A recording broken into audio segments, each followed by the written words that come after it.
What's up, everybody, and welcome to the AFRO HUSTLE show again. It's your favorite host, Rudy, and I have an amazing brother here with me today. He's all the way from Nigeria. I can't wait for him to introduce himself to you guys. As always, we're always going to start with our African proverb for the day, and I can't wait.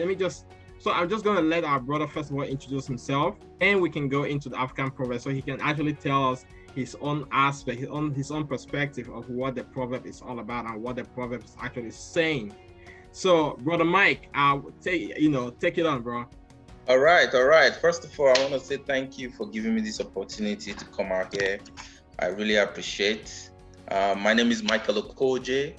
I'm a realtor in Las Vegas, Nevada, and I've been doing this for 3 years. It's been awesome, helping my community, giving them hope that they can buy houses. And when you buy a house, it's always a big investment. There's no loss. There's so much to do when you buy a house. There's so many good things that comes with it when you buy a house. So thank you for giving me the opportunity to be here. And I'm excited. I can't wait. I'm very excited. I've actually been watching your Instagram profile, your Instagram story. I said, man, I can't wait to have this brother on the show, man, because he's doing so many great things. I see so many people, your customers are excited. You post pictures of how your customers are excited about your help, the help that you gave them to be able to obtain their loan, to be able to buy their home. Because like you said, buying a home is a lifetime investment, and it's one of those major investments that we all want to do it at some point in our lives. Exactly. And the sooner you do it, the better. And I'm really excited because you have all the information about how to buy a home in America, and some of us are still in the process. Some of us have already achieved that, but I can't imagine the amount of information that somebody who is in that process, or somebody who is aspiring to do so, the information that they're going to be able to get from you, or just getting in contact with you. Mm-hmm. So for today's episode, I want to share with you the proverb that I had. I know we have talked about this a little bit in the background, but I just wanted you to tell me what you think about this, right? Okay. So the African proverb for today is: the man who marries a beautiful woman and the farmer who grows corn by the roadside have the same problem. This is a Ghanaian proverb. Again, I'm going to repeat it. The man who marries a beautiful woman and the farmer who grows corn by the roadside have the same problem. Ghanaian proverb. What do you think? Man, that's deep. Well, for me, marrying a beautiful wife, and the problem that comes with it, and the farmer whose corn is on the roadside, I pretty much think it's the same problem in a way that, when you marry a pretty wife, right, you get nervous, like everyone is going to be looking at her, staring at her. If you like the insecure kind of person, right, then it's a problem for you. Except you like secured, you trust your wife, then you should be fine. But why the roadside? For where we come from like Africa, our roads and all of those, when rain falls and all of those bad water go on your crops, it's not healthy for the crop, Right. So except I don't know if you really trust like your environment where you put the corn, then there's nothing like that that's going to happen.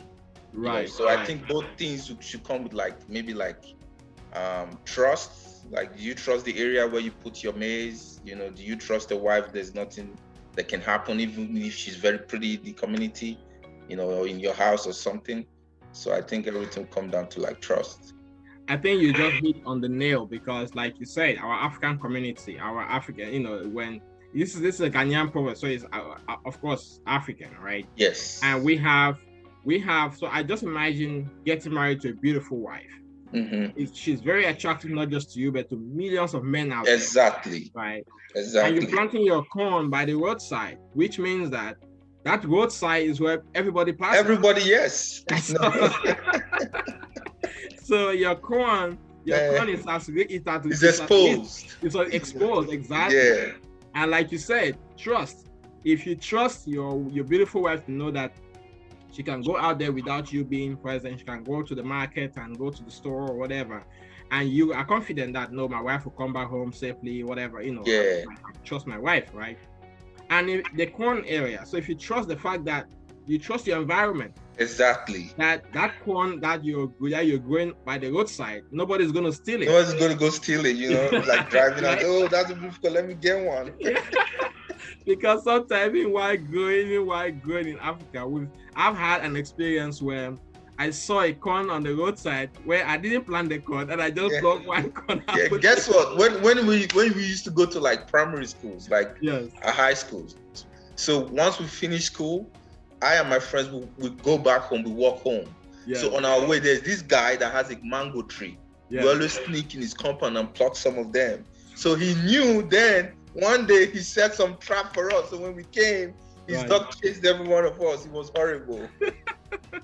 We've all had that experience, but I'm really excited that we're able to go down to. Okay, so let's jump into this episode. So I'm really excited that you're here today, bro. You know, and I have some few questions for you. So just tell us a little bit about yourself, like your full name. I know you've already said that, your profession, and how you actually came to the United States. Okay, so first, Michael, like I introduced myself earlier on.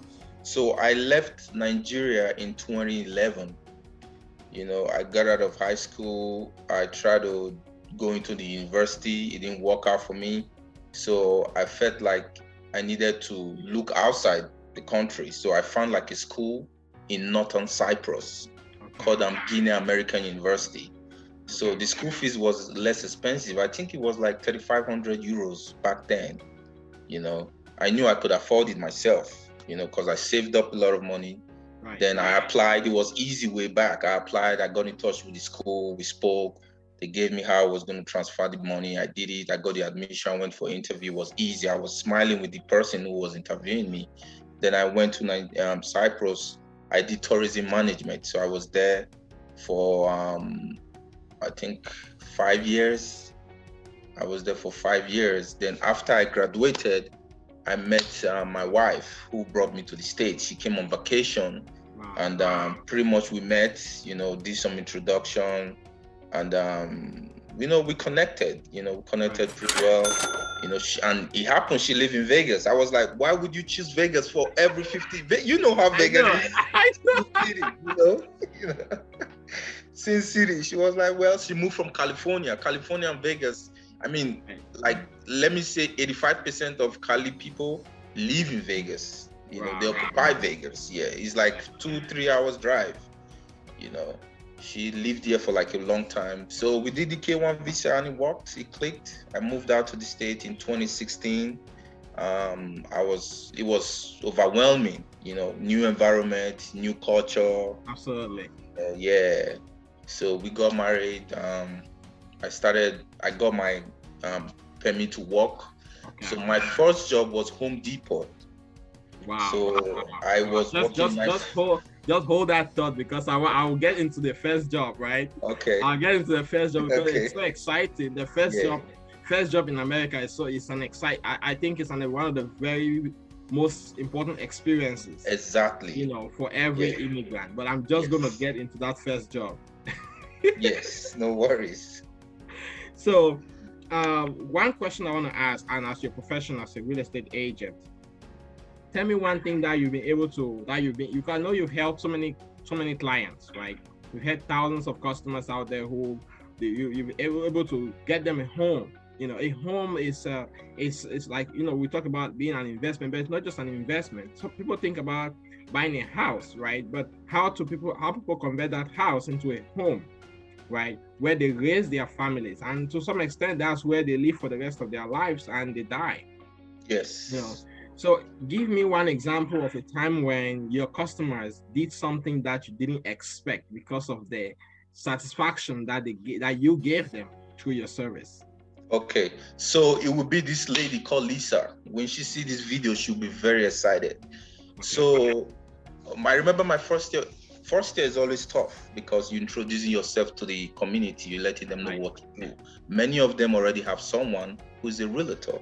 So you have to do something to stand out, you know. So there's this lady I met through a renter I was trying to do. So I bought a house for one of my investors who we go to the same church. Okay. So she was looking to rent. She was looking to move from California to Vegas. Right. Okay.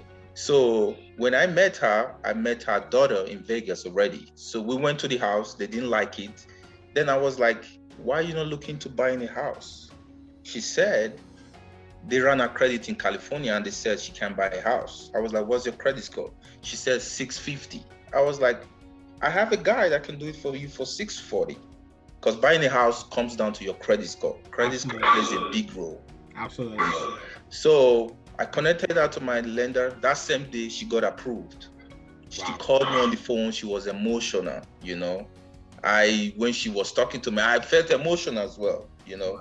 So when we started the process, it was like less than 30 days, I got her a house. So on the day of signing, man, you could see her face. It was pouring down, you know. She was, you know, so it got to me. I held her, you know, for some while, you know, told her, you know, God's time is the best. I think it was God's time for her to get a house.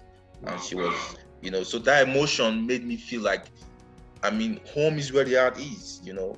A house is a big deal, you know. It's usually one of the biggest transactions in people's life. Exactly. You know, just to be able to help them through the process, it means a lot. It makes me, you know, very, very excited and happy.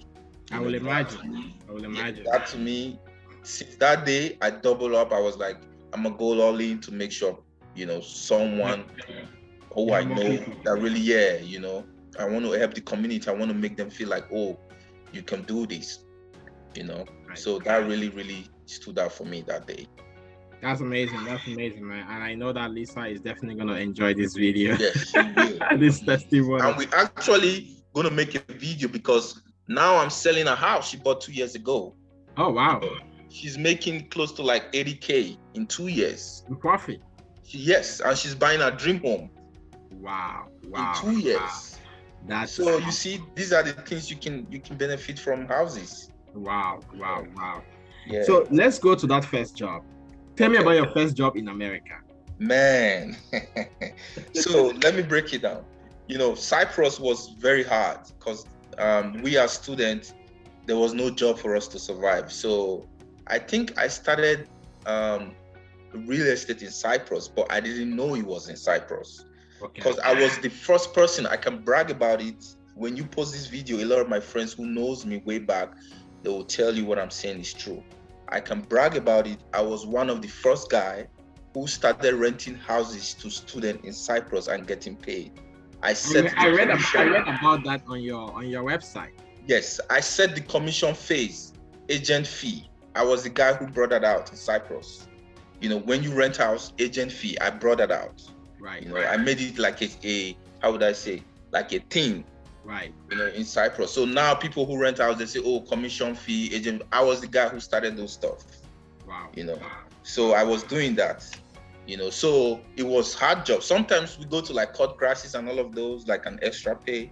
So when I moved here to Home Depot, it was tough. And guess what? They put me on the. So when I did my, you know, they're gonna test you out to see your abilities, So when they saw me how hard I was working, they put me in the hardest department, the paint department. You know, 'cause I used to get like 6-7 pallets in a night, and I'll have to stock them up in all the shelves. It took me a lot, you know. So I did that for a year and a half. Then I needed to go back home. So I went back home to Nigeria. So I had to process. I spent like 2 months, you know, to rethink life. You know, I was thinking so much. I was like, you know what? Let me come back and do something new. So when I came back, I started driving Uber. That was my second job. So with Uber, I started meeting people, nice people. I started knowing places because when I moved here, I didn't go out. I didn't have friends that much. I only had one guy in the gas station. He's a very good friend of mine. I guess he's going to be very happy when he sees this video. So we used to hang out once in a while. Then when I drove Uber, it exposed me to a lot of people, like connections. I actually met a Greek lawyer in Vegas. So anytime I get a ticket, I just text him and he does everything for me. So on that fateful day, I was going to pick up a lady from Ghana. She was 62 years old from the Real Estate Examination Center. So when I picked that up, then Uber used to do like what's it called? This tool ride. I forgot what the name was. What the name is.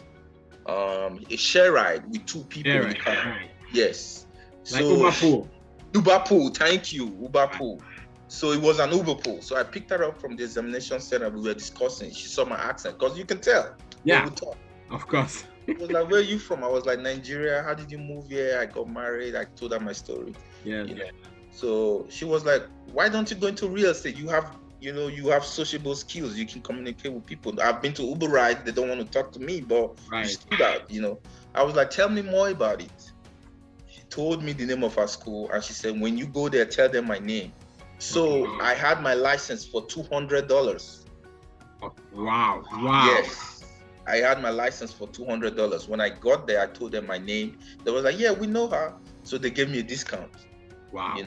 Yeah, so I was driving Uber. I was going to school, driving Uber. So I wrote the exam after 2 months when I felt comfortable, because it's a lot of questions. I can imagine. 2 exams, yes. It's 2 exams. So I got my license and went to the GAVA, so on, as a realtor. Then that's how everything started. Wow. Well, I just want to pick up a few things that you put in this really first job conversation, right? Yes. So we as Africans, of course, we are very hardworking. Yes. Right? And we tend to stand out wherever we go. Exactly. And I think that because of your ability and your skills that you're able to portray, that's why the people at Home Depot gave you the opportunity to work harder. At the time, you would have thought that is suffering, but it built some skills in you. Yes. Right? You were able to build some skills just by being able to work very hard. You didn't listen to criticisms. You were like, I'm just going to go out there, and you were able to do that for 1.5 years. Yes. Then now you were able to go back and just rethink yourself, like, okay, what is it that I really want for my life? How do I want? Because we don't settle for less. We always go for the top. Yeah. Absolutely. Yeah.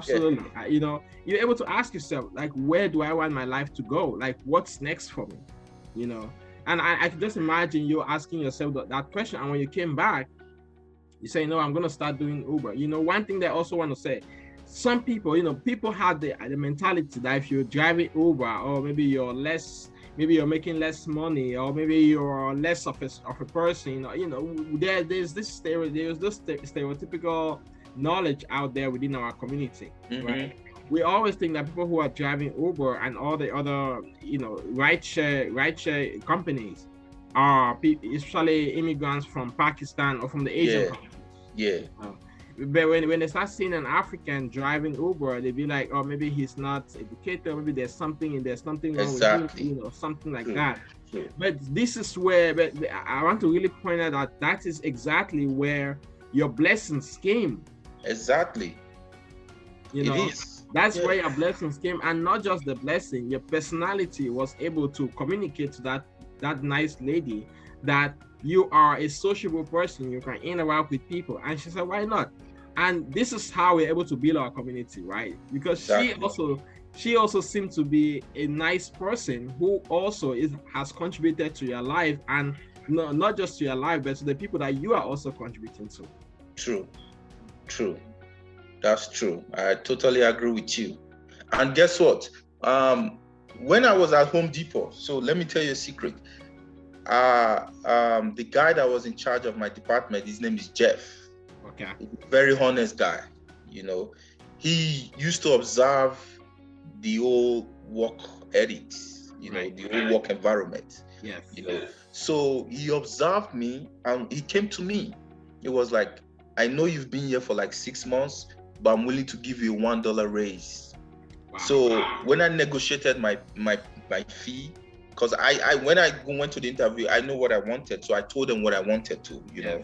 So he gave me a $1 raise. And guess what? The mistake I made, because I was having some problem one time. Then I told one of the guy that used to work with me, because they work in easy places, like hardware, they put in so sometimes when they finish, they come to help me, like 30 minutes.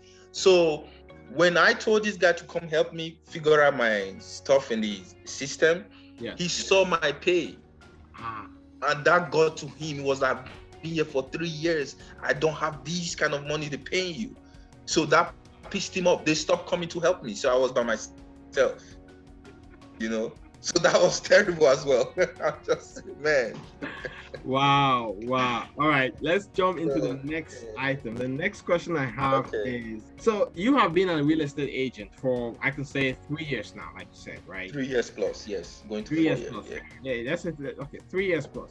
What is your motivation? What motivates you to go out there in the morning and say, you know what, I'm really going to go out there. I'm going to help a patient, a customer or a person getting home. Like, what's your motivation? So, buying my house was my first transaction. Okay, so that whole experience taught me a lot. And also, I've always been the guy that like to do my own thing. I don't like people telling me what to do. Right. You know, that's why when I came back, I did Uber and I had my own hours. I had my own stuff going on for me. So when I bought my house, I spent less than $5,000 to buy my house. Wow. Before I got into real estate, I used to think you have to have $20,000, $30,000, $40,000 to buy a house. Right. So when I had the opportunity to buy my house for less than $5,000, I was like, whoa, I need to let people know about these things. Right. And as a first-time home buyer, you can get a down payment assistance. Absolutely. You know, a lot of people don't know that. You just have to have good credit score. 640 credit score gives you a down payment assistance. Okay. Wow. So the motivation came from that first transaction of my house, that if I can do this for less than 5,000, I want other people out there to do it too. Right. You know, so I just want people to be happy, because when you buy a house, you can do parties in your house. You can do whatever you want. You know, I like to do parties. I like to call friends, come to the house, eat, you know, talk, get African. You know, we're loud when we are together. Absolutely. You know? I wish I knew you the time I was in Vegas in 2019. I would have come to your house. Man, would have had a great time. Well, I mean, you can still come around. Absolutely. Anytime you come out here, hit me up. I got you, my brother. Next question I want to ask you. So what inspired you to get into real estate? I know you said that you'll be able to help, you were able to buy your own home for less than $5,000. Yeah. Now, the inspiration that you get, right? Going out there, you hear people. The first story you said, this Lisa was very emotional with you. You know, you got really emotional about the help that you gave her. But now I want to ask about, how has that emotion translated into motivating you into wanting to do more, like wanting to stay in this career path for like forever? Yeah, so I like to stand out as well. You know, I like people to see me and know that I'm giving them all my all and everything. Okay, so just the fact that when we close and I give you the key, there's a joy that comes to that. You know, that moment is priceless. Right. You know, knowing, oh, this is really my house. I thought all this time we did inspection, we did appraisal, because it's a lot to buy a home. It takes a lot. You know, so when everything is over and you have the key, that moment, you know, is priceless. You know, so that to me, I was like, okay, this person got this. I need to go on to the next person. It's just helping the African community in general. That would be the thing, because I really, really want to have African community know that you can do this. You know, don't count yourself out. You can actually buy a house. Because listen, when you are with your friends and you say, I want to buy a house, how would you think they will react? They'll say, oh, please, come on, man, you're buying a house. Exactly. You know, that's huge. You know, I think our like you said, helping the African community, right? We have a mentality, and we always there are some things that we always think belongs to a certain group of people. Yes. Right. You always think that, oh, I'm an African immigrant. Maybe I'm not qualified to buy a house. Yes. I may not even want to think about. Maybe I'm not making enough money to buy a house.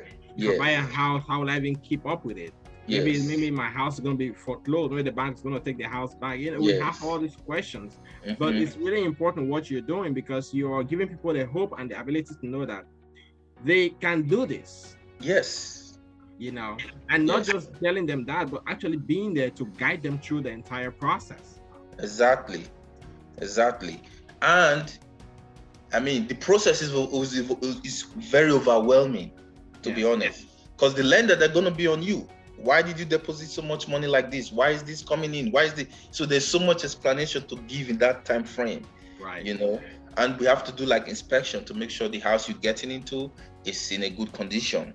you know, because I know we're going to come up to the terms, the stages of houses, but I'm just saying all these so, you know, people can see that I'll know that it's very overwhelming, but with my help, it makes it easy. Okay, I can imagine. Yes. One more question I have for you. So, what is you being in real estate right now? What do you think is the real estate market in Africa? To be honest, Nigeria real estate is going crazy. It's going nicely. People are buying houses. The prices is going up, and the real estate industry is booming. Wow! And it's very surprising. It is. I remember way back, it wasn't used to be like that. You know, some people just buy land and let it sit. Now they're selling and making tons of money. Wow. You know, I think real estate in general, I think in like most part of the world is going very, very well.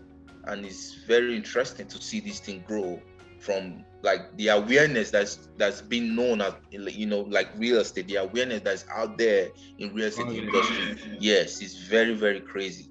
And it's nice. You know, one thing that I want to say, you know, we in America is totally different the way we operate. Buying a home and all those things. Yes. In Africa, when you see somebody buying a house or somebody building a house, you know that's his money from his pocket. Yes, cash and carry. Right? Yes. Cash and carry. Yes. But in America, you have to take a loan and you start paying mortgage, and for 30 years or 15 years. Even the land that the house is on does not belong to you. You're paying you pay taxes. Yeah. But you know, in life, there's always a balance. Yes. Okay. So the American system is done in a way that, you know, people enjoy it, but at the end of the day, is what it is. Right. But in Africa, it's cash and carry. There's too much load on you. Yeah. You know, but check out the environment. Are you going to be in a good neighborhood? Are you going to be, you know, having a good time out there? Are you going to be security conscious and all of those? So that's what I think. Because if we have that system over there, it will be nice. Right. Okay. Yeah. But can the system last? Is there going to be like a fair play in the system? You know how we think. Our thinking is we think far. Totally different. Yeah. No, I totally understand where you're coming from. So what advice will you give for somebody who just immigrated to America? Okay. Say, hey, brother Mike, I just came in today, and what advice can you give to this person? Okay. In everything you do, try not to mess up your credit. Do not max your credit card. Do not get too much credit card, because you know. These guys come, they solicit, you know, they send you different email. Oh, you have 20,000 approved, you have 30,000 approved, and people are tempted to take those. You're qualified. Ignore those guys. You're qualified for those. Yes, you know.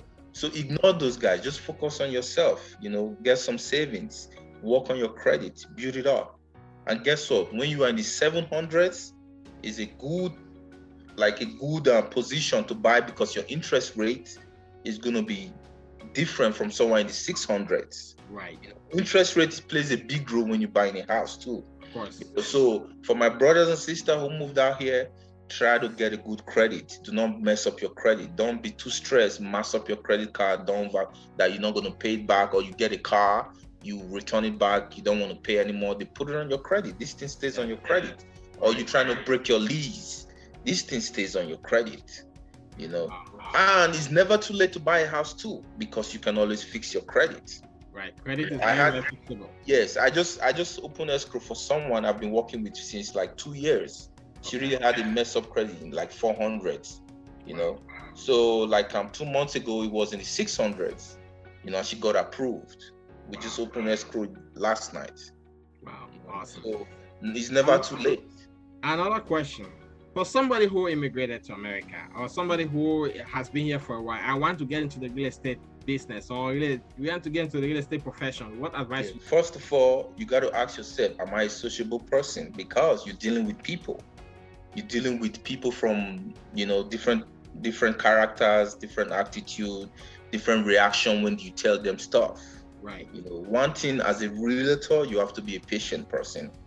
I've actually had my client yell on the phone, cussed me out. I kept quiet, then I re-explained, then he apologized. You know, you can't be going back, because I mean, you know how the marketing industry is, like a salesman. The customer is always right, no matter if you think they're not. Just let them speak their mind. So you have to be patient. That's a big role. Sociable. You have to have sociable skills. I've actually gone to parties where I meet clients. Wow. So I've been somewhere, meet clients. You can meet someone anywhere. That's the thing. You, as a realtor, is showing your product. Your product is your personality. Right. Is someone going to see you and like you, going to enjoy your conversation and wants to give you their number to follow up with them, buying a house and all of those. So that's the two main things: sociable skills and patience. Plays a big role. And personality, yes. Right. Awesome. Your personality. So, Brother Mike, this has been an amazing conversation. I know we can keep going through this conversation over and over. And I know this is our first opportunity of meeting. We've met on Instagram, we've had conversations and followed each other on Instagram and the work that we both do. So if somebody wants to buy a home, maybe in Las Vegas area, or somebody who is maybe in New York or New Jersey, they are in the East Coast area. So how can somebody actually get in contact with you? Okay, so with my brokerage, I'm Realty One Company. We affiliated with every realtors in all 50 states. It's a big company. There's a friend of mine in Colorado who is a VE. He was living in Vegas. He joined the military, and I connected him to someone I know, because if I connect you, if you're outside Las Vegas, if I connect you to a realtor, it's someone I know and I trust that will take care of you. So he closed on his house in Colorado. So those are the things. I can refer you to a realtor I know and trust that will take care of the person. So no matter where you are in the States, I can always help you out and give you the best realtor. So I know that you're gonna give me your website information, your email, and how people can get in contact with you, because I know we have tons and hundreds of people who watch these videos on a weekly basis, and they will definitely be able, if they're not ready to buy a home, they'll know somebody who wants to buy a home. Maybe if they're not in Las Vegas, they will know somebody who is. They will know somebody.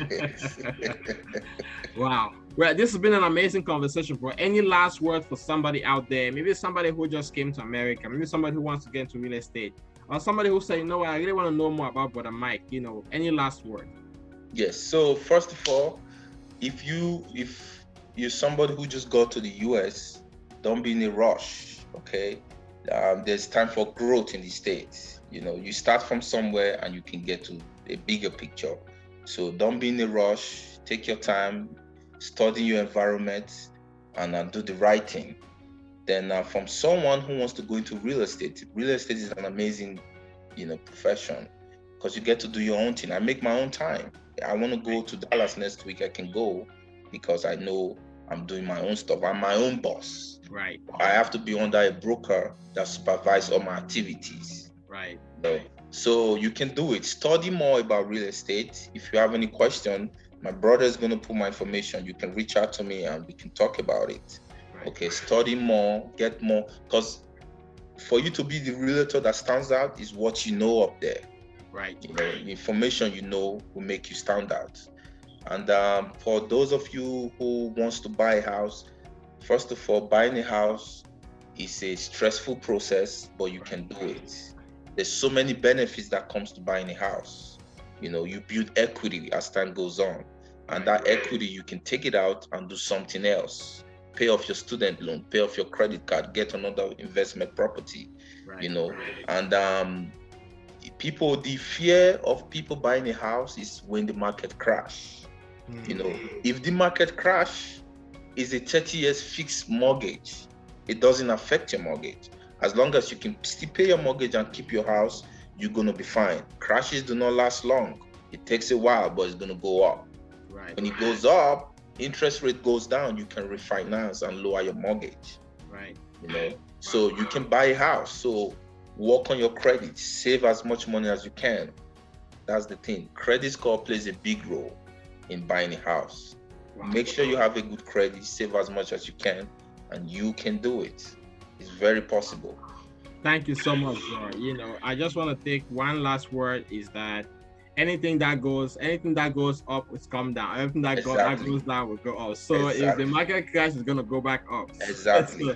So stay put. And And this doesn't only apply not only in real estate, this actually apply in our lives, right? Yes. Where there are times where we may be feeling down, you know, something is not working out for you, you know, you feel like life is not working out in your favor. Just stay in the steadfast and hold on to your faith, because whatever goes down will go up, right? Yes. You said the sun, the darkness doesn't last for only lasts for a while. Yes. You know, daylight or sunshine is gonna come in the morning. Definitely. Well, thank you for giving me the opportunity. I really appreciate. Thank you so much, bro. I know that we're gonna have more and more opportunities to be on the show. I know you talked about credit score, the importance of credit score. I can't wait to have you again on the conversation talk about credit score, because it's so important for people who don't even know what credit score is. You know, how they can develop credit, how they can build credit, and how they can have that credit work out for them. Yes. So thank you so much, brother. And for our audience out there, if this is your first time checking us out, make sure to click on the subscribe button. Put in the comments below where you're coming from, what you learned from this video, and how you can connect with us, because I'm going to have my brother's information out there as a real estate agent. If you're over in Las Vegas or anywhere in the US, get in contact with him. He definitely has somebody in the 50 states who is going to be able to help you. Definitely. Thank you again. Definitely. Thank you, my brother. All right. Thanks so much, bro. I'll talk to you soon.